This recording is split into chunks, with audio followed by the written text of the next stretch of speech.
Ok, buenas tardes a todos. ¿Qué tal? ¿Cómo están? Les saluda Raúl Castillo.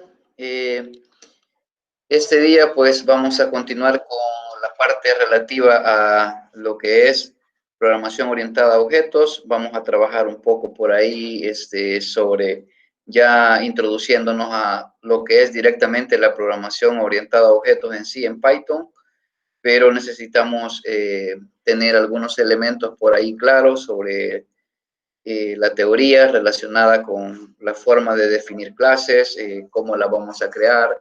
También es importante hablar de algunos aspectos como son las listas, que poco a poco ahí en el material las vamos a ir descubriendo. Y es necesario pues que vayamos teniendo claro esos conceptos, a qué se refiere la programación orientada a objetos en sí. Bueno, con la parte de laboratorio, pues ahí estoy revisando algunos junto con las otras actividades. Espero tener la próxima semana sus notas, porque son varias actividades, así que si el que no las ha hecho todavía, las actividades las puede hacer antes que finalice de evaluar el laboratorio para que pueda tener su promedio completo y de esa manera pues no ser afectado dentro de lo que es su promedio, por así decirlo, ¿ok? Eh, no sé si hay alguna duda en relación o alguna pregunta en relación a sus ejercicios de propuestos que habíamos, que estaban en la plataforma. Yo una pequeña consulta es que ahí dice propuestos, pero realmente los ejercicios como que ya están resueltos, entonces no he buscado aquí en Moodle y solo esa guía está, no sé si esa es. No, efectivamente es la parte que más allá esos son los que tienen que ver con la estructura while, ¿verdad? Con la estructura repetitiva. Pues básicamente con esa los ejercicios estaban como desarrollados para que ustedes vean cómo Perdón, se me fue funciona. internet. Sí, sí, esos son. Va, ok. Entonces, en Entonces, este caso, ¿qué habría que hacer en esos ejercicios si ya están desarrollados? pues más allá de eso, habría que hacerlos para que ustedes practiquen. Y luego, más adelante, va a haber una guía donde van a ver ejercicios propuestos para que entiendan el funcionamiento de este tipo de estructuras. Es importante que los digiten, que los hagan para que interpreten el ejercicio y luego ustedes escriban la solución. Eso es de una manera como nosotros podemos despertar la parte lógica de cómo es que se plantea un ejercicio y cuál es la solución que le damos a través de estas estructuras. En realidad es una práctica la que estaba ahí, no habían ejercicios propuestos. No sé si hay otra consulta. Los que sí habían propuestos eran la parte de los if. Eso sí, las estructuras de control, las condicionales, esas sí estaban, esas sí habían como 3 o 4 ejercicios propuestos por ahí. ¿Sí? De la tarea de esta última, le enviaríamos entonces los ejercicios ya resueltos, ¿verdad? Sí, yo creo que dice, espérame, voy a poner acá, ¿qué es lo que vamos a hacer? Por acá dice las soluciones. Ya les comparto la pantalla para que vayamos teniendo claro esta parte. Vamos a ver acá.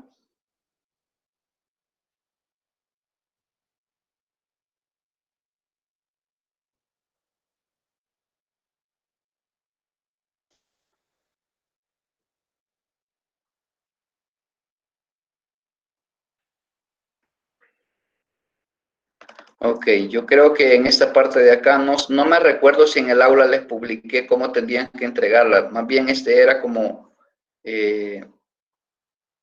la parte de hacer únicamente los ejercicios, pero normalmente, ahí está la fuente donde están, normalmente esta parte de acá va a haber una guía donde ustedes van a hacer ejercicios propuestos. Entonces, la última guía que me tienen que entregar es la relativa a donde están las estructuras condicionales. Es así, donde están los ejercicios propuestos, me van a mandar en un archivo zip los 3 ejercicios que ustedes han hecho.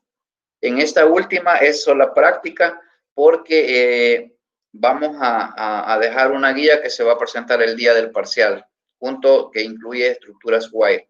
Esa guía la va a estar llegando por ahí el día miércoles al final de la clase. Entonces estos ejercicios no serían tareas, porque ahí están propuestos como tareas en la semana 4. Es correcto. No son tareas porque tienen que practicar. Usted los tiene que subir, ya sea en un documento PDF o como usted le crea conveniente. Solamente que esos no tienen, no tienen una ponderación desde el punto de vista porque no son propuestos. Solamente necesito que ustedes los hagan. Pero si yo solo se los doy, seguramente no le dan la importancia. Entonces está como una tarea porque sí la deben de presentar. Entonces ustedes pueden hacer un documento, un PDF, o si quieren mandarme los ejercicios, pues lo hacen. Lo importante es que ustedes lo practiquen para que el día de mañana ustedes, cuando tengan que hacer los ejercicios propuestos, pues tengan una idea de cómo hacerlos, ¿sí? Y sí está como una tarea en Moodle.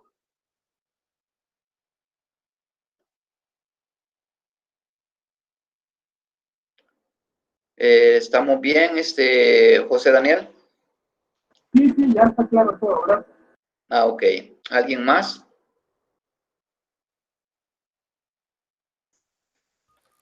Por el Ok. momento ya aclaró las dudas, ya, Dolly. Bueno, perfecto. Vean, es importante que realicemos esta parte de ejercicios. Yo sé pues que ustedes están estudiando ingeniería en sistemas y pues básicamente necesitan ejercitarse con ese tipo de ejercicios así básicos, pero poco a poco ustedes van a ir viendo la importancia que tiene eso de la programación. Pues muchas veces acá ustedes reportan que se entiende, que todo está claro, pero cuando ya revisamos los ejercicios propuestos, pues básicamente muchas veces tenemos algunas inconsistencias o tenemos algunas situaciones por ahí que ya no nos acordamos y muchas veces no preguntamos. ¿Ok? Voy a pasar a presentar mi pantalla para que vayamos avanzando en esta parte. Si hay alguna duda, pues siempre recuerden que pueden tomar el micrófono pues y hacer la pregunta respectiva. ¿Ok?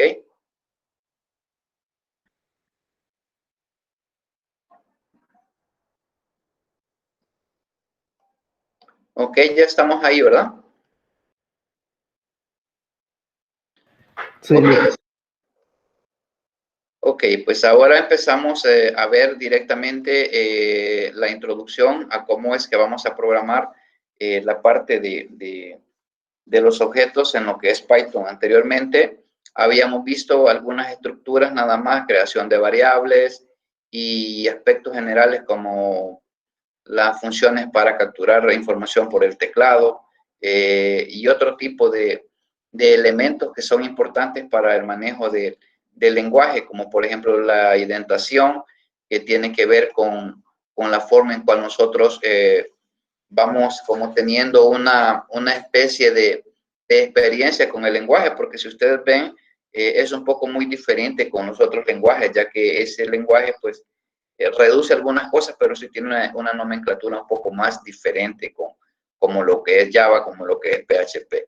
Y entonces esas reglas tenemos que respetarlas siempre para que no nos dé problemas, digamos, nuestro, ¿cómo se llama? Nuestro programa en sí. ¿Ok?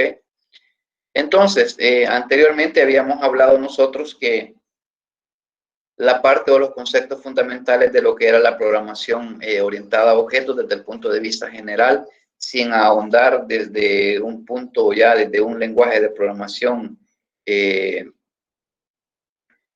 como les dijera, particular para un lenguaje. Y ya aquí nosotros abarcamos un poco donde Python ya nos dice que cualquier elemento del lenguaje pues pertenece a una clase y ya vamos a ver por qué. Y desde este punto, pues en comparación con otros lenguajes de programación, pues aquí se diferencia un poco Python porque todas las clases están dentro del mismo rango y se utilizan básicamente de igual manera. En otros lenguajes, pues un poco más diferente la parte del uso de las clases. Más adelante vamos a ver cómo se construyen ya en programación Ya no solamente son la parte esta, que donde vimos los dibujitos de que esta era una clase maestra y esta la subclase, sino que ya tenemos que ir nosotros ahondando un poco en lo que es la programación.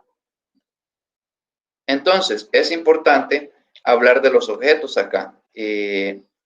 Un poco hacíamos al otro día como un ejemplo, así con dibujos de qué era un objeto, en qué momento hacíamos una instanciación de una clase hacia un objeto. Y acá, por ejemplo, nosotros empezamos a hablar ya, por ejemplo, de los tipos de objetos.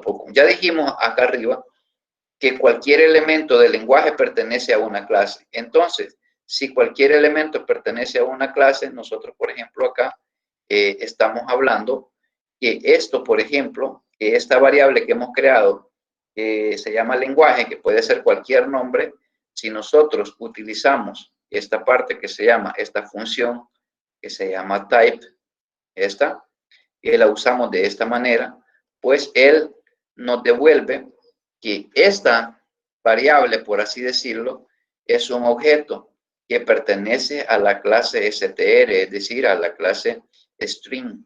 Y así podemos definir también nosotros, por ejemplo, esta parte es bien importante, lo del def. El def nosotros lo vamos a definir cuando vamos a crear una función. Entonces, esto, que no se les olvide cuál es el uso que nosotros le vamos a dar a esta parte a esta parte de estas tres letritas que es def. Nosotros vamos a ir poco a poco viendo cómo nosotros declaramos o hacemos funciones. Y ojo, ¿han notado algo particular en Python? Que básicamente, tanto en las clases, en las estructuras repetitivas, en las estructuras condicionales, siempre están estos dos puntos, ¿verdad? Esa es una peculiaridad, por así decirlo, que ofrece Python a la hora de determinar que después de esto pues van otras instrucciones que pertenecen a lo que estamos definiendo, ya sea una estructura de control o de repetición. Entonces, cuando nosotros tenemos esta función y ya le mandamos un parámetro, en este caso, la función, el parámetro que hemos definido acá, pues es lo que nos hace con el tape, es nada más devolverlos que este es un objeto de la clase function. Entonces, por aquí esto solamente lo recalco para que entendamos este concepto de que cualquier elemento del lenguaje pertenece a una clase. Y nosotros podemos hacer esto perfectamente sin ningún problema. Por ejemplo, acá, todos los elementos que utilicemos van a pertenecer a una clase dentro de Python. Y aquí vemos a una mezcla de cosas que podemos hacer. Y algo que es bien importante que vamos a utilizar son esto de las listas. Esto de las listas lo vamos a ver un poco más, no a profundidad, pero sí vamos a trabajar este día con ellas un poquito para que se comprenda qué son, para qué nos sirven, cómo podemos utilizarlos. Porque son elementos que nos permiten ir a trabajar ya directamente con las clases, porque aquí podemos crear varios objetos. No sé si esto le suena parecido, esto de las listas, o le suena con alguna función de otro lenguaje de programación. No sé si alguien tiene una idea como a qué se parece.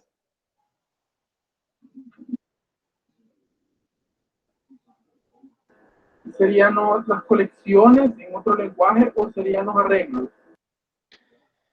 Gracias. Es parecido básicamente a los dos. Básicamente acá podemos tener como arreglos, porque tanto esto pertenecen tienen un índice que inicia desde el 0. Entonces lo vamos a ver acá más adelante. Por ejemplo, acá, si yo tengo este ejemplo de esta lista, contiene estos 5 elementos, pero lógicamente el número 1, está en el índice 0. Entonces, básicamente eso me da una idea de que es como parecido a los arreglos, a los vectores que se ven en otros lenguajes de programación.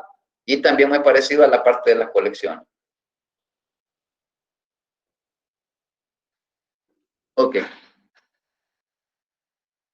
recordando un poco ya dentro de lo que es Python, recordemos que una clase va a ser aquella que nos va a permitir a nosotros definir los atributos y el comportamiento que va a tener lo que nosotros queramos representar a través del lenguaje. En este caso, nosotros ese comportamiento lo vamos a definir a través de los métodos que va a tener esa clase. ¿Alguien se recuerda cuáles eran algunos atributos a qué eran los atributos, conceptos generales que vimos anteriormente? ¿Alguien recuerda? Serían las variables. Serían como las variables, ¿ok? Son como las características que determinan un objeto, por así decirlo, ¿verdad? O en este caso, una clase. Entonces, básicamente, si ustedes hablaban por ahí en un ejemplo de una clase empleado y ponían como atributos, ok, el nombre, la dirección, el teléfono, edad, color de piel, color de ojo. Esos son la parte de atributos. Y como parte de comportamientos o de métodos, pues teníamos que camina, que sonríe, que come, que canta. Esas cosas eran la parte de los métodos o la parte del comportamiento. Ahora bien, resumíamos también por ahí que una clase, y hablábamos de un poco relacionado con un plano de una casa, ¿verdad? Y decíamos que ese plano servía para construir más viviendas de iguales características. Entonces, una clase es una especie, como aquí lo dice el texto, como una especie de plantilla, ¿sí? O un prototipo que permite crear instancias, y aquí viene el concepto también que lo vimos, instanciamiento, que era el momento en que nosotros creamos muchos elementos basados en esa clase. De esa manera es que, por ejemplo, si poníamos en el caso del plano de una vivienda y a través de ese plano creábamos una casa, 2 casas, 3 casas, 4 casas, tenían una peculiaridad, que esas casas, por ejemplo, tenían una identificación. Ok, casa 1A, 2A, 3A, y entonces esa parte que nosotros hacíamos, esa separación, es a lo que nosotros le vamos a conocer como un instanciamiento. Ahora, aquí está. Los atributos dice que definen las características propias del objeto. Entonces, esas características ya las mencionamos. Es bien importante que no lo perdamos de vista, pues que sepamos en qué momento vamos a hablar de atributos o qué constituyen los atributos. Y es importante, vean, saber que todos los atributos que nosotros definamos es porque están asociados a las clases o a los objetos que se crean. Entonces, si yo no voy a utilizar un atributo de una clase, entonces no debo de ponerlo, porque si no lo voy a instanciar, si no lo voy a utilizar, entonces no es correcto crear más atributos de lo necesario, porque por eso nosotros hacemos una parte abstracta, una abstracción de un objeto para representarlo a través de la programación. Y ahora bien, cuando nosotros creamos los atributos o definimos los atributos de una clase o de un objeto, estos están vinculados acá, o aquí dice que se deducen los tipos de atributos. Y aquí lo que decía el compañero, o variables existentes. Entonces, ¿qué es lo que sucede con estos tipos de datos o estos tipos de atributos o de variables existentes? Pues lógicamente que se involucran porque tiene que ver, si nosotros definimos un atributo que se llame nombre, vamos a determinar que va a deducir que utiliza un tipo de dato string, que se utiliza edad, vamos a deducir que tiene un tipo de dato entero, y así sucesivamente ir buscando los elementos que van a conformar este tipo de esa relación, perdón, entre el tipo de dato y el atributo que nosotros hemos definido. Y ahora bien, los métodos, por otra parte, habla que son los bloques de código o funciones. ¿Qué es lo que hacen? Que cuando se definen en cualquier lenguaje de programación orientado a objetos, van a ser una función que van a definir el comportamiento de los objetos. Por eso cuando hablábamos de un objeto persona, o objeto Carlos, objeto Raúl, objeto Sandra, tenían un comportamiento, como por ejemplo, ríe, llora, etc. Entonces, aquí dice algo muy importante, vean. Esto que está como en negrita, así como en itálica la letra, dice que para acceder a los atributos, como para llamar también a los métodos, se utiliza el método que dice, denominado notación de punto.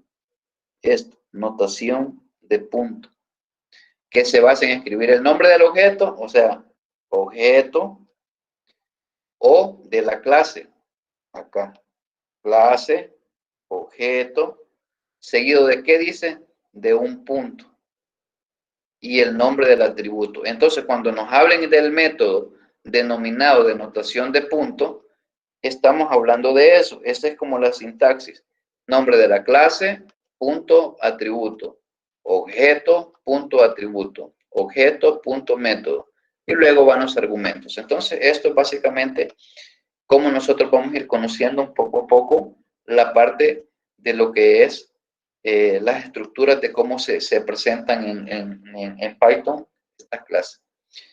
Ahora bien, acá hablamos, como decíamos a un inicio, que cualquier objeto de Python pertenece a una clase. Dice que un ejemplo así, bastante similar o bastante, no similar, sino bastante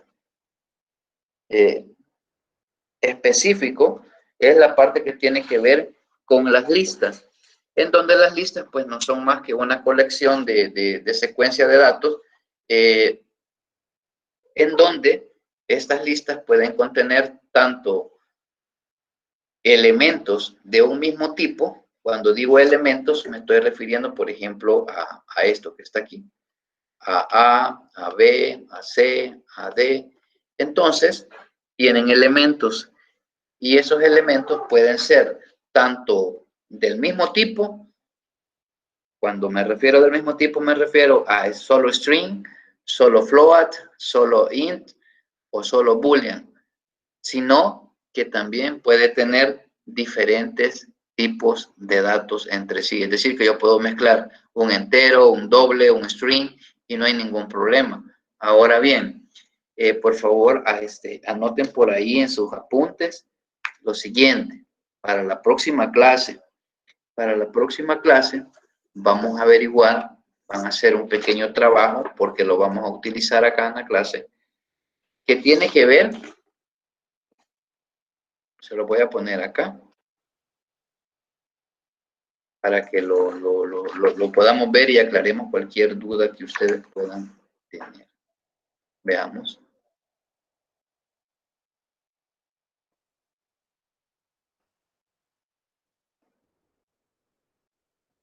Ok.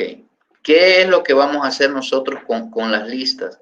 Vamos a hacer lo siguiente, vean, se los voy a anotar acá para que no se les olviden y les quede también en video. Entonces, para la próxima clase, se necesita investigar lo siguiente. Toda la parte que tiene que ver con los métodos y funciones de las listas en Python. ¿Qué hace la parte del def? ¿Y qué hace la parte? Eso está acá, vean. Esto por acá se los mencioné para que tengamos esta parte. Esto de acá. Esto de aquí. Yo ya les expliqué un poquito ahí. ¿Por qué necesito que se haga eso? Porque en la próxima clase vamos a hacer ejercicios utilizando la parte de listas y utilizando la parte de clases, ya un poco más avanzado. Por ejemplo, si nosotros vamos a la parte de acá, voy a crear un nuevo archivo que le voy a poner lista 01.py.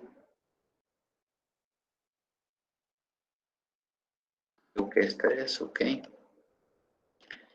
Y esta parte de acá pues lo importante es que nosotros podemos definir una lista como cualquier nombre válido. Recordemos que un nombre válido, pues, va a estar representado por, aquí, por ejemplo, tengo a Carlos, siempre va separado por coma una lista.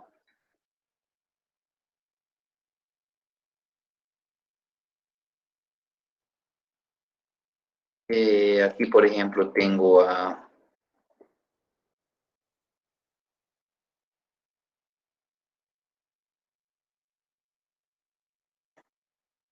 ¿Ok? Entonces, básicamente acá, cuando nosotros tenemos esta parte de la lista, yo puedo, si yo le digo, por ejemplo, que imprima una lista, entonces, por ejemplo, lo que voy a obtener es la parte de la impresión. Carlos, Juana, Karina, Joel. Ahora, si nosotros, por ejemplo, le decimos que vamos a hacer una impresión, o perdón, vamos a utilizar lo que dice acá la teoría para que vean. Esos son, cuando hablamos de las funciones que tenemos ahí, nosotros vamos a entender esta parte de aquí, por ejemplo. Vamos a ver. Funciones, métodos y funciones. Ok, entonces, este es un método. Este es un método de quién, de la lista que yo acabo de crear. ¿Qué es lo que hace este atributo append? Entonces aquí está en rojito que agrega un elemento al final de la lista. Entonces, si nosotros, por ejemplo, utilizamos la parte esta, está aquí, y si nosotros decimos, por ejemplo, lista, que tiene que ver, y si pongo el punto me va a dar el append acá, porque puse la lista.append. ¿Ok? Entonces, ¿cuál es la sintaxis? Pues ponemos acá la parte del paréntesis y mandamos, por ejemplo, acá, si yo le pongo 10.1, ¿ok? Vamos a ver acá, si lo ejecutamos, ¿ok? No dio error, ¿verdad? Pero no lo mostró, pero si yo vuelvo a imprimir la lista, entonces nosotros vamos a ver acá, en esto, que aquí agregó el elemento, vean, 10.2. Entonces, ¿qué nos indica esto? Que nosotros podemos fácilmente trabajar al igual que la parte de los vectores, que nosotros podemos llamar un elemento en sí, o podemos eliminarlo, podemos también hacer o ordenarlos. Por ejemplo, si nosotros tenemos la parte del, qué sé yo, si utilizamos, si quiero eliminar el último registro que tiene la parte de la lista, tendríamos que utilizar la lista, ¿ok? Y luego acá vamos a utilizar la palabra pop, que ese lo que hace es que borra el último elemento que yo tengo en la lista, ¿ok? Y acá, por ejemplo, si yo lo ejecuto y vuelvo a imprimir la lista, solo deberían de aparecerme los 4 de arriba, los primeros 4 nombres que puse acá, porque en teoría va a eliminar la última función. ¿Ok? Vean, aquí. Está como el de arriba. Entonces, esas son las funciones que yo quiero que investiguen, porque pueden haber muchas más funciones, no solo eso. Y si al final, pues nosotros queremos ordenar esta parte de la lista, pues igual mandamos un lista.sort, que es la función o el método que me permite ordenar la parte de mi lista. Aquí la volvemos a imprimir, solo para que vean el efecto ahí. Y pues mandamos a imprimir lista. ¿Ok? Y entonces aquí pues básicamente lo que ha hecho nada más cambiar esto, vean. Joel lo ordenó de manera alfabéticamente, y esa es una una opción pues que no es como complicado usarlo. Entonces, esto parece que es un poco como fácil, pero cuando nosotros vamos a ver todas las funciones que se pueden hacer con las listas, pues nosotros nos vamos a ir dando cuenta que es un poco, no complicado, sino que son bastante útiles y son bastante extensas. Ya vamos a ver por qué son útiles y por qué pueden tener muchos, contener unas listas, puede contener a otras listas y pueden tener un nivel de anidamiento pues, sumamente grande sin tener dificultades para trabajarlo. No sé si alguien tiene alguna pregunta por el momento con esta parte. Solo lo de la tarea que investigar. ¿Va a subir en la plataforma el documento que puso lo que vamos a investigar o lo anoto? Porque de todos modos ya lo anoté aquí. Ajá, yo les mencioné que anotaran ahí, por favor, porque este tipo de actividades, pues normalmente no tienen un espacio dentro de la plataforma para que ustedes la hagan, sino que la investigación va para la experiencia, es decir, que después de esto, nosotros posiblemente vamos a estar utilizando algunas funciones de las listas y usted ya va a saber qué es, ¿sí? No, bueno, gracias. Sí, porque yo igual le proporciono alguna información de las listas en el material, pero más allá de eso, ustedes pueden investigar y saber que profundizar más pues, al respecto. ¿Sí? Ok. No sé si se comprende esta parte de las listas. Sí.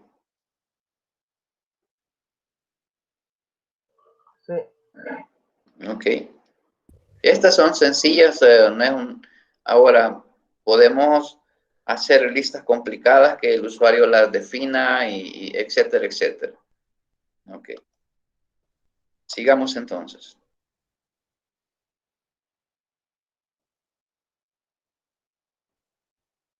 Esta parte también la veíamos nosotros un poco sobre la abstracción, un poco sobre la modularidad que vimos en conceptos generales, la encapsulación, la parte de la herencia, polimorfismo. Estos son conceptos generales, pero que aquí están asociados, digamos, a la parte de Python, pero esto lo vamos a ir viendo uno a uno cuando estemos creando ya nuestras clases. Entonces, por acá existen estos términos, variables de clases y variables de instancias. Ahora bien, hay que diferenciar acá. Cuando nosotros, eso creo que lo hicimos con unos dibujitos, ¿verdad? Cuando creábamos un objeto y teníamos una instancia, por ejemplo, si decíamos la clase persona y hacíamos una instanciación del primer objeto, y entonces la primera instancia era, por ejemplo, Carlos, Juan, Javier. Ese objeto ya es al que nosotros le llamamos una instanciación. Y también pueden haber tantas instancias necesitemos que eso no define decir solo puedo crear, por ejemplo, si yo les dijera cuántas instancias puedo crear de la clase persona, por ejemplo, cuántas podríamos crear, cuántas instancias podemos crear de la clase automóvil, por ejemplo, ¿sí?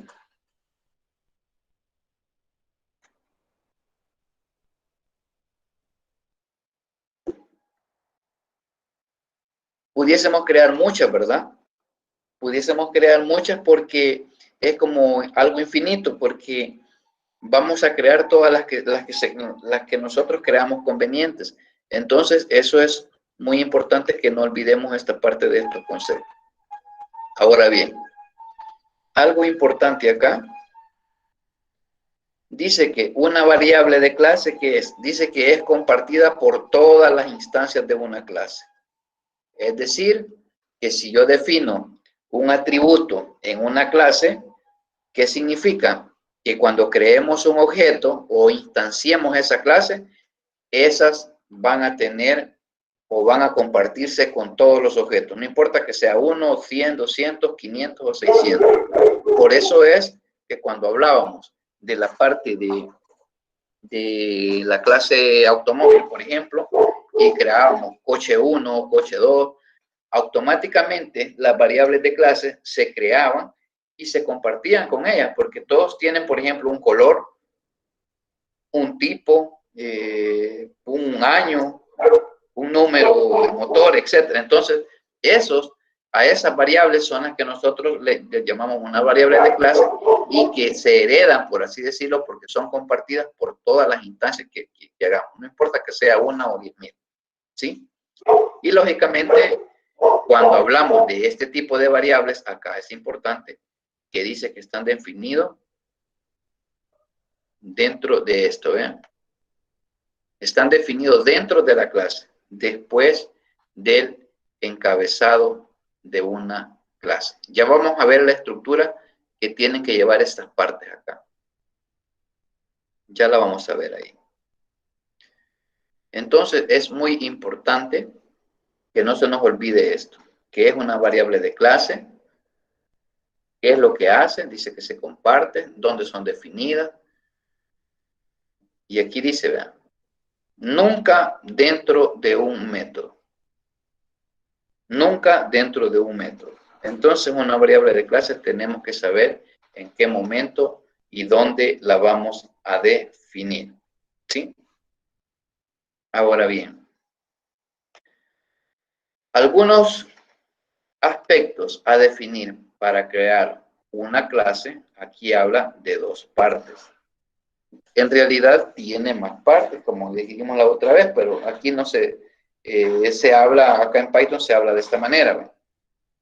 Cuando nosotros creamos clases en Python, pues nos dice la parte que son dos elementos importantes. Uno es un encabezado, que ¿con qué comienza? Dice, comienza con clase, o sea, este es el encabezado, ¿eh? Este. Ese es el encabezado de la clase, seguido de un nombre, dice. ¿Cuál es la característica? Por favor, me pueden leer. ¿Cuál es la característica? Ahí está representado básicamente una buena parte de cómo se define una clase en Python. ¿Cuál es lo importante? Recordemos, en el encabezado a la parte de clase, seguido de un nombre, dice, y ese nombre, ¿cómo debe de ser? Singular. Singular. Debe de ser singular. Y 2 puntos, dice. ¿Ok? Y 2 puntos. Y esos 2 puntos están acá. Son estos 2 puntos. Entonces aquí hay 3 elementos. La parte del término class, el nombre de la clase y la parte del lenguaje que tiene que ver con los 2 puntos. Y este tiene la característica que va a ser singular. Si nosotros queremos documentar,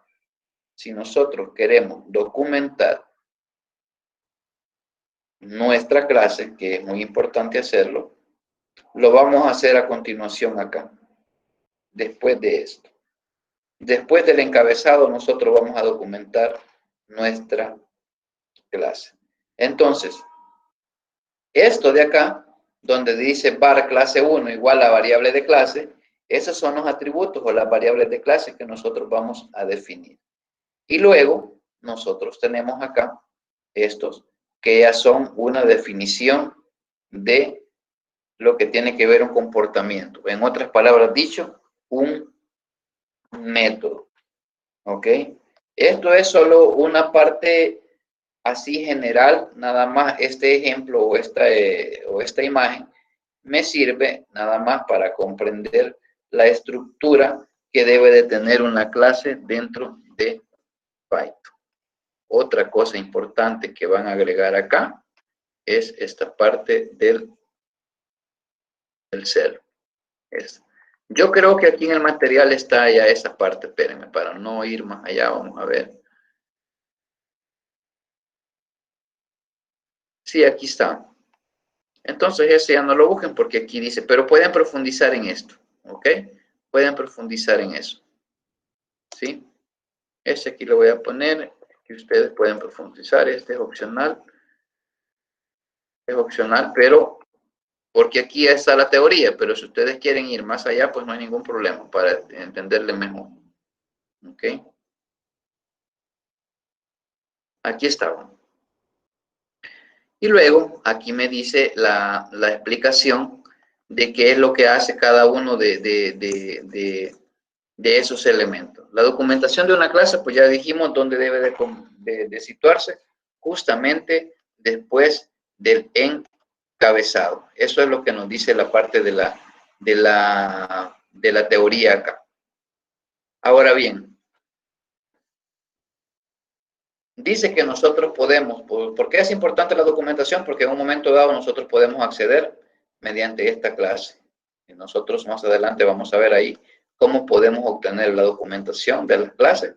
Y de esa manera, pues, imaginémonos que tenemos unas 30 clases creadas y pues sí, al final necesitamos determinar para qué me sirve, para qué la creé y todo lo demás. Y ahí es importante la documentación de nuestra clase.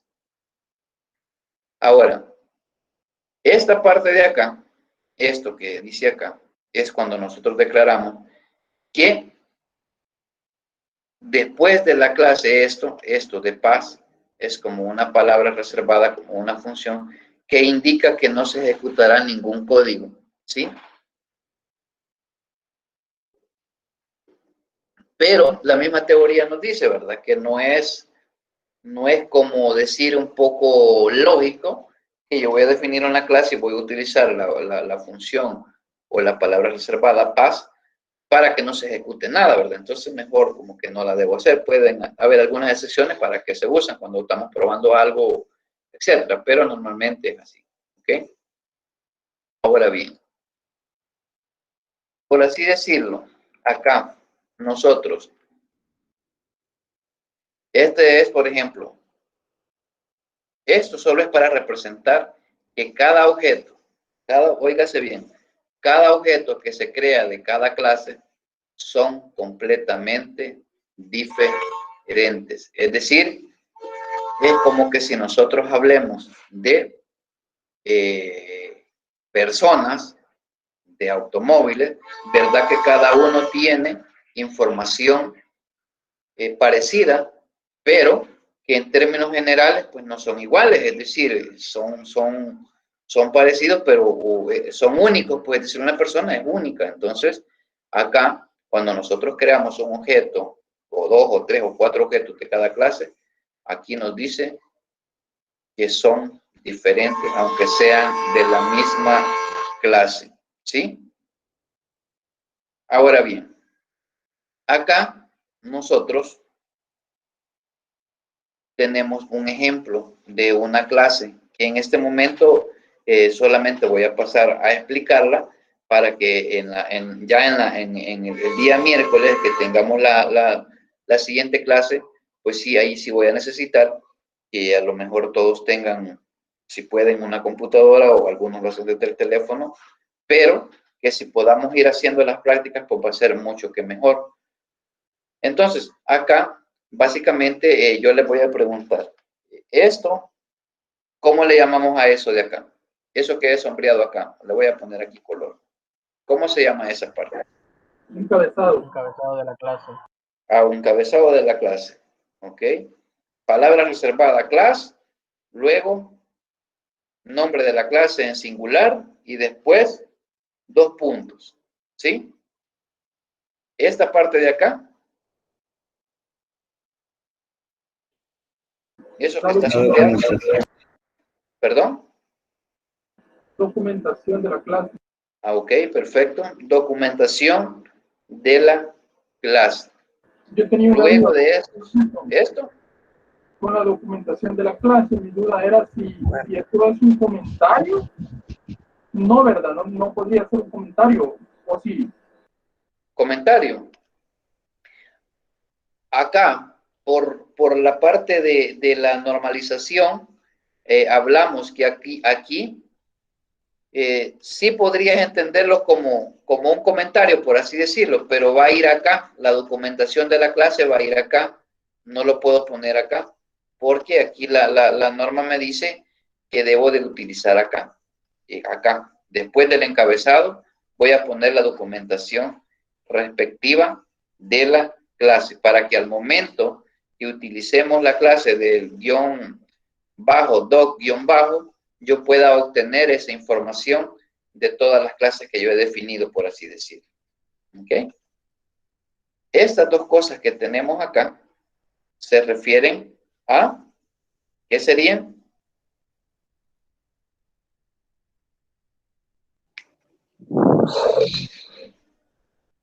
Sería el cuerpo. Variables de, ajá. ¿Variables de qué? De Instancia. clase.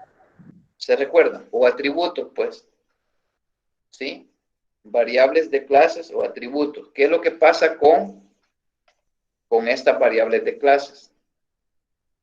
Num alumnos, suma notas. Entonces, muchas veces esos vamos a tener algunas acciones que van a compartir, los objetos que vayamos a crear van a tener a esas acciones o esas características de manera compartida. Es decir, que no importa que nosotros definamos uno o dos o tres objetos y nosotros vamos a compartir todas esas partes acá. Entonces, todos estos son métodos.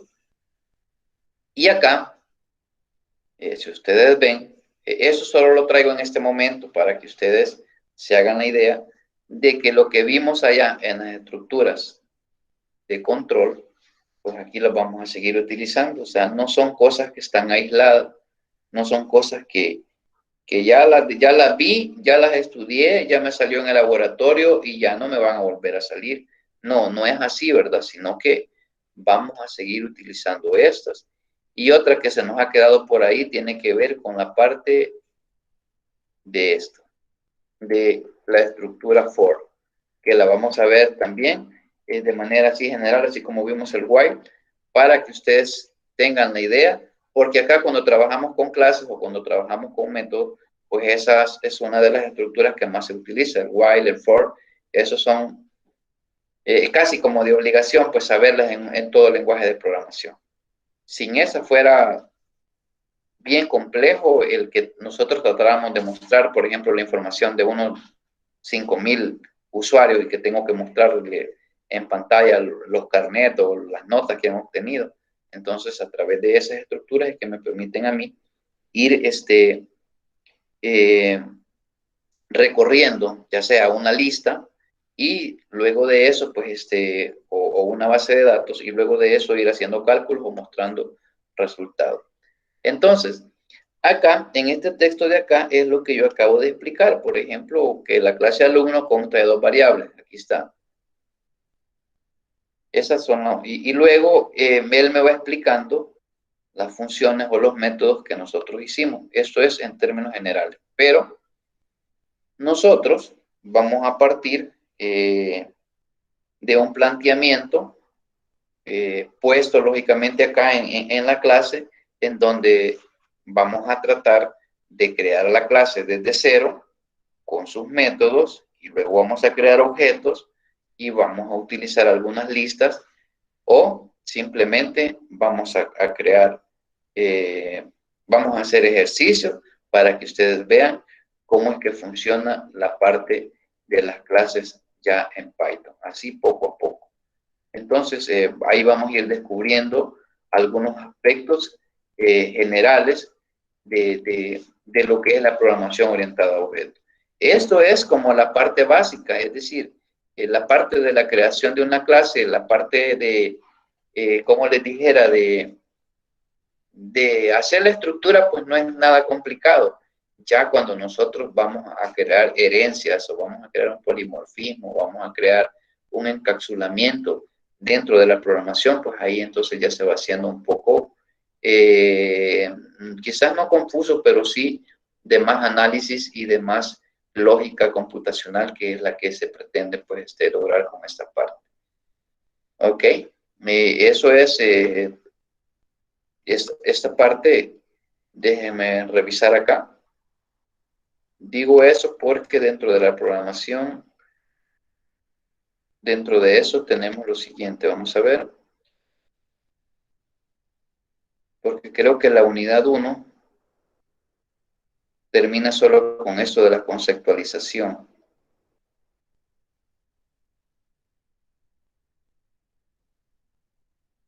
Estamos acá, vean, en esta semana, que es una clase y cómo crearla en Python. Esto es lo que hemos visto acá ahorita. Luego empezamos la unidad 2, que es para el próximo. Esto es, vamos a trabajar aquí todavía el día miércoles, y luego ya acá en la semana de septiembre, del 7 y el 9, nosotros ya empezamos a crear objetos y funciones y todas otras cosas. Y aquí viene el primer parcial, en más o menos el 16 quizás de septiembre. Entonces, en tal sentido, es muy importante que la guía de ejercicios que dejemos acá, pues se entregue juntamente con el parcial. Esas van a estar orientadas a, porque son sumativas para su parcial, y por eso es que valen bastante.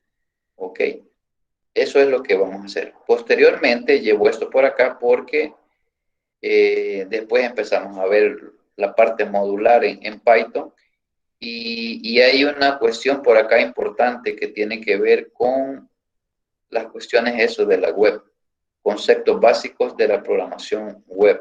Entonces, también va a estar interesante esto, que lo veamos y para ir viendo pues un poco sobre esa parte que tiene que ver la filosofía del desarrollo de aplicaciones web orientados con esta parte de la programación orientada a objetos. No sé si hay alguna duda al respecto para ir cerrando, y bueno, el material va a estar ahí disponible. No se les olvide averiguar un poco sobre la parte de las listas, y pues no sé, en la parte como teórica, porque ya les digo, la parte del miércoles tenemos los ejercicios. Sí, dime, José Daniel. Todo bien, bastante claro. Ok.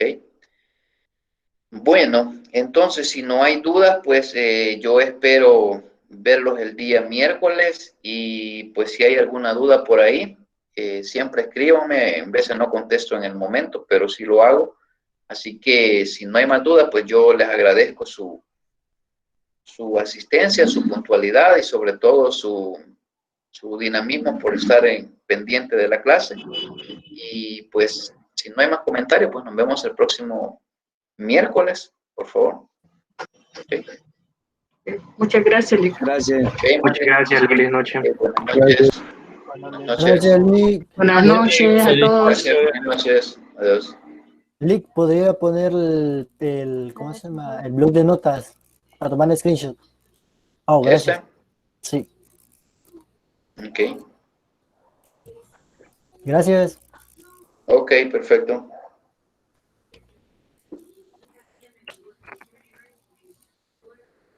Feliz noche. Feliz noche, Víctor Manuel.